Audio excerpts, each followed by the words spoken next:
Bonsoir Roberto. Hier, dans une interview, Pablo Longoria espérait vous garder le plus longtemps au club. Il veut faire de vous le Diego Simeone de l'OM. Qu'est-ce que ça vous inspire? Moi, je l'ai toujours dit que Marseille, c'est pour moi le lieu parfait et idéal aussi. Et le mieux lieu où je me pourrais trouver. Je ne sais pas si moi je suis le milieu mystère pour Marseille, mais pour moi, quand même, Marseille, c'est idéal. Et comme a dit Pablo, m'a fait beaucoup plaisir ce qu'il a dit, et aussi ça me rend très orgueilleux aussi. Et le futur, on ne le sait pas. Personne ne sait le futur. Bonsoir Roberto. Depuis le carton rouge qu'il a reçu contre Nantes, Arthur Vermeuren a un peu disparu des radars. Vous aviez dit ce soir-là qu'il avait eu une semaine d'entraînement un peu compliquée et que vous avez quand même vous lui avez quand même donné votre confiance pour qu'il débute. Est-ce qu'il a perdu votre confiance avec ce geste-là qu'il a fait exclure? Qu'est-ce que vous attendez de lui là, qu'il revienne dans le match?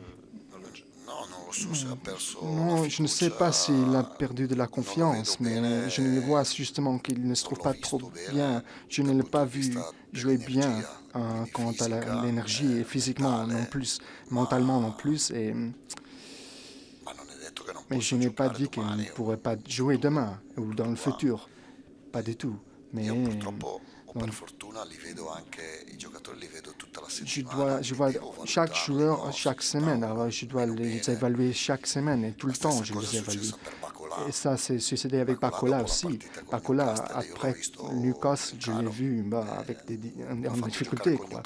Et je l'ai quand même fait jouer contre Newcastle.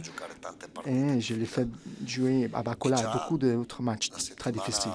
Et avant le match contre Nantes, j'avais déjà vu qu'il ne se trouvait pas bien. Et alors, par cause ça, j'ai parlé avec lui et je vais vous raconter aussi à la presse cet épisode-là. Mais en 2025, il y avait tout le temps pour trouver de la régularité. E quello che ha detto Facundo è anche questa regolarità è la clé pour demain. Et ça, c'est le plus difficile dans le foot. Coach, bonjour. En conférence de presse cet après-midi, Ivan Leko a vraiment parlé avec beaucoup de respect de l'Olympique de Marseille. Il a également expliqué que pour lui, le match pouvait se gagner au milieu de terrain. Alors c'est vrai que ça peut être le cas, mais bon, c'est un petit peu réducteur quand on voit tout ce qu'il peut avoir sur le terrain. Quelle est votre vision à vous de cette partie? On sait qu'il y aura beaucoup d'agressivité, c'est la Ligue des Champions, mais cette équipe met beaucoup d'impact, notamment sur les matchs à domicile. Comment vous le voyez ce match?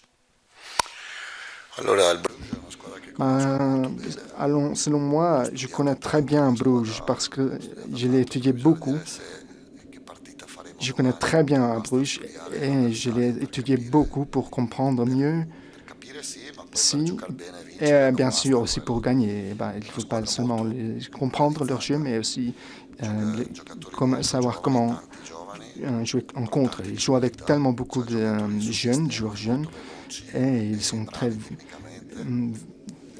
il y a beaucoup de vitesse aussi, et leur style de jeu est très spécifique. Et ce n'est pas seulement sur le milieu de terrain qu'il faut gagner ce match.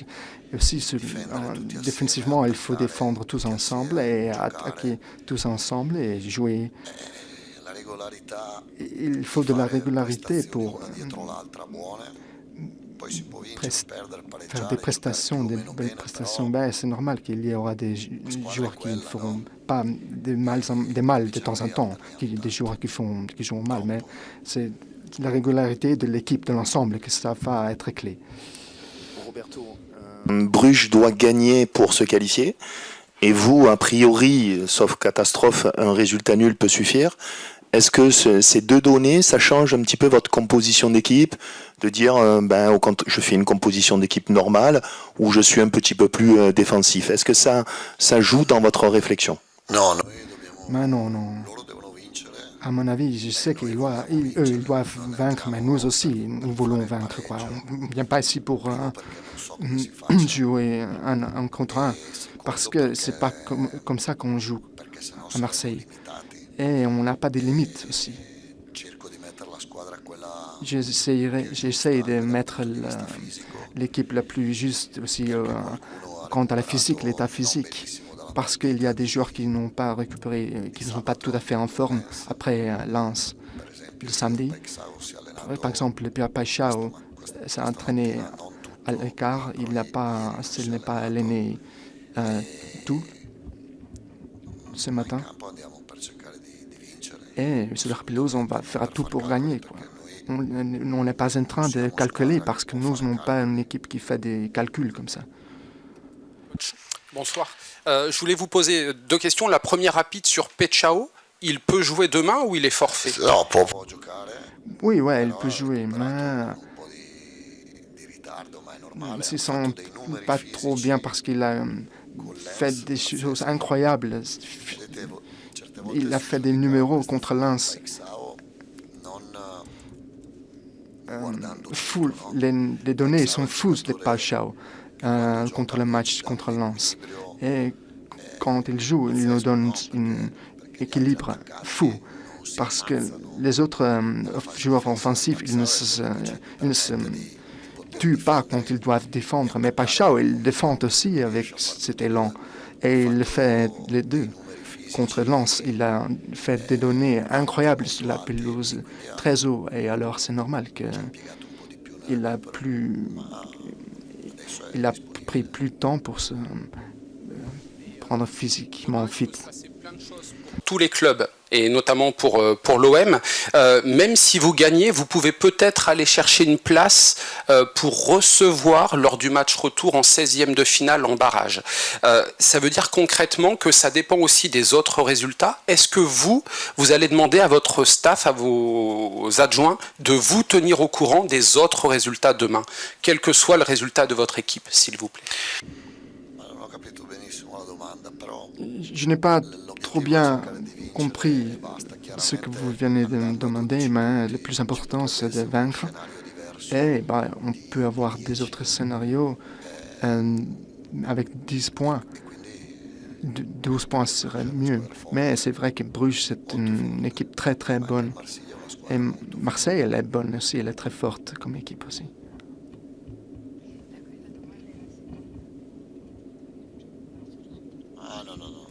Non.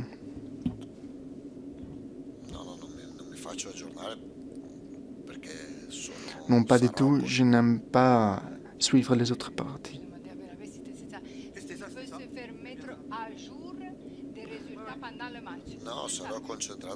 Non, non, pas du tout. Je me concentre sur notre match. Alors, parce que sinon, on gagne demain, c'est tout fait, n'est-ce pas? Il ne faut pas dépendre des résultats, quoi, demain.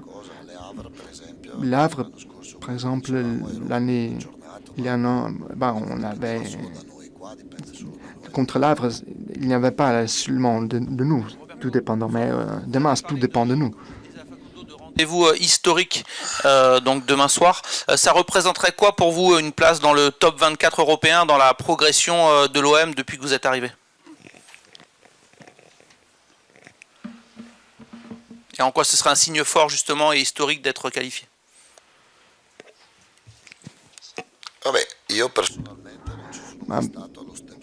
Moi, personnellement, je n'ai jamais joué là, à ce stade-là, avec 16 clubs.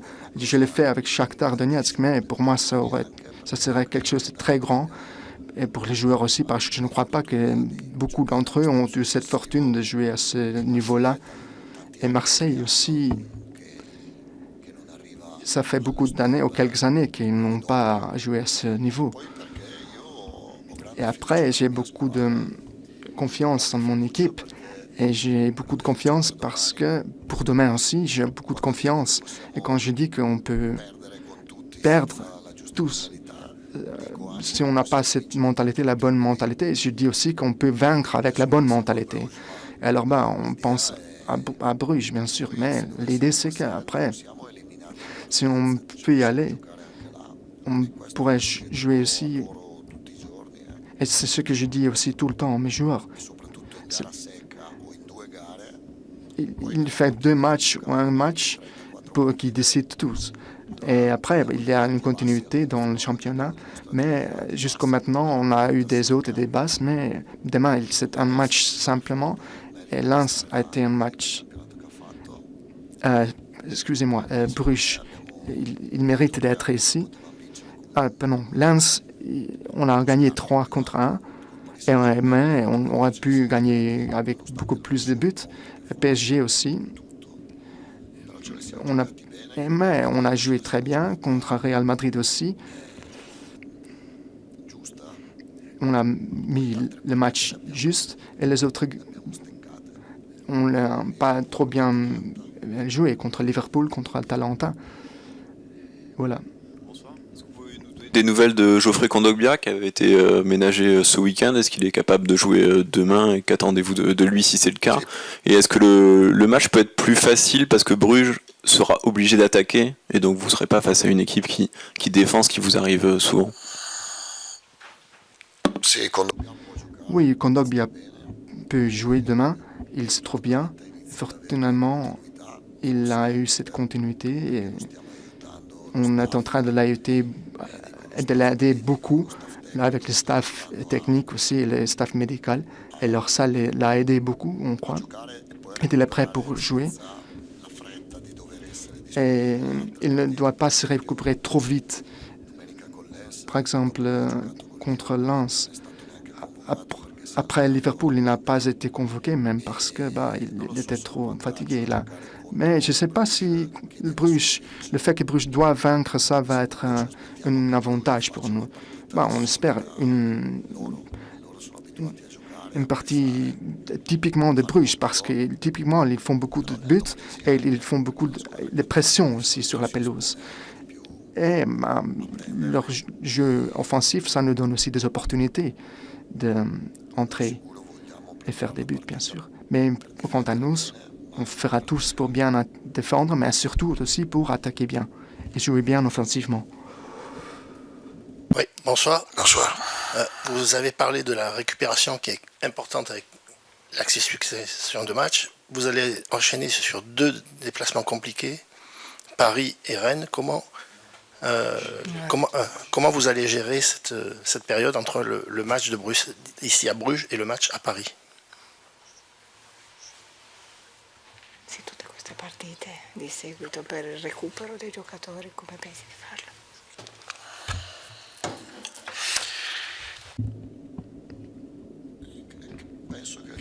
Mais je crois qu'il y a les matchs qu'il y a, le calendrier est ce qu'il est. Et il faut s'adapter au calendrier. On a tellement de joueurs dans notre équipe. Et il faut jouer avec tous les joueurs et pas risquer des blessures. Et bien sûr, donner de l'importance à toutes les compétitions, parce que demain, c'est un match très, très, très important pour nous. C'est un match contre Rennes a été très important aussi pour la Ligue 1. Et dans la Ligue 1, on veut arriver, bien sûr, dans le top 3 pour jouer la Ligue des Champions. Alors, c'est difficile de dire quel sera le plus important de ces parties. Il y a tellement de joueurs. Emerson, on a parlé d'Emerson avant. Emerson a été mon faute. Parce que dans la coupe et aussi après contre Angers,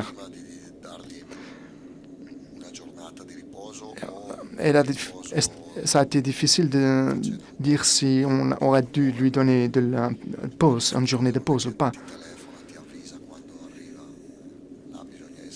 Et quelqu'un t'appelle en téléphone s'il ne se sent pas bien. Et Aguiri et Traoré et les autres joueurs, ce qu'il est passé avec eux, c'est quelque chose d'autre. Ce n'est pas comme avant, parce qu'on a la possibilité d'échanger avec beaucoup de joueurs en avant. Et là, alors, on a une autre manière de faire l'équipe. Coach, tout au fond, pardon, bonsoir. Il y a beaucoup de similitudes entre votre équipe et celle de Bruges. Vous marquez beaucoup en fin de match, mais vous encaissez aussi pas mal de buts sur les dernières minutes. Est-ce que vous avez fait une préparation mentale particulière, ou est-ce que vous n'avez pas décidé de changer vos habitudes, de conserver ce que vous savez faire pour justement dans ce match que vous avez annoncé comme une rencontre historique? Merci.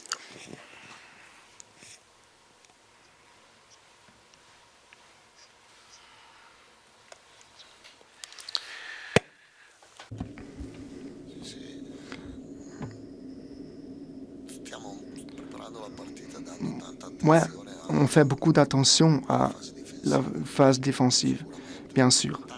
Mais tellement d'attention, on essaie toujours de mettre contre tous les adversaires. Après, bien sûr, en possession, contre Saint-Germain et Koweït, on a bien défendu, à mon avis. Pas toujours, mais presque toujours bien. Et avec le ballon, surtout, on a fait tout pour vaincre. Et pour vaincre les parties, on ne peut pas seulement défendre ou pas seulement attaquer. Bien sûr, c'est normal. Mais c'est une équipe qui a fait beaucoup de buts et Marseille aussi a fait beaucoup de buts. Et alors, Bruges, Marseille a un moyen de but très haut dans l'Europe, de buts faits. Alors c'est dans le DNA, dans l'ADN de cette équipe ici à Marseille. Mais alors il faut aussi un peu d'attention à la phase défensive du jeu. Parce que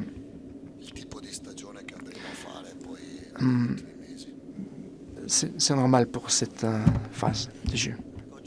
La semaine dernière, Naïef Aguerd est revenu de la Coupe d'Afrique. On a vu l'impact de son retour aussi défensivement sur le match de samedi. Est-ce que vous pouvez nous dire un petit peu comment se sont passées les retrouvailles, mais notamment sur le plan mental, parce qu'il sortait quand même d'une défaite en finale de la CAN, et sur le plan physique, il y avait quand même pas mal d'interrogations. Quand il est parti, il avait son problème de pubalgie. Il a beaucoup joué lors de la CAN. Vous nous avez parlé d'un problème également lors de la finale contre le Sénégal. Comment il est mentalement et physiquement avec vous, avec le groupe? Aguerd, il est un joueur top. Il est un gars top. À mon avis, il a beaucoup souffert avec la perte, ces finales, avec Maroc. Mais si on l'aime tous et il est arrivé, il voulait jouer. Et après, il a eu des crampes dans la 70e minute, mais comme Medina et comme Højbjerg et comme Balerdi, il est un joueur, comme Aubameyang aussi, on a beaucoup de joueurs comme lui.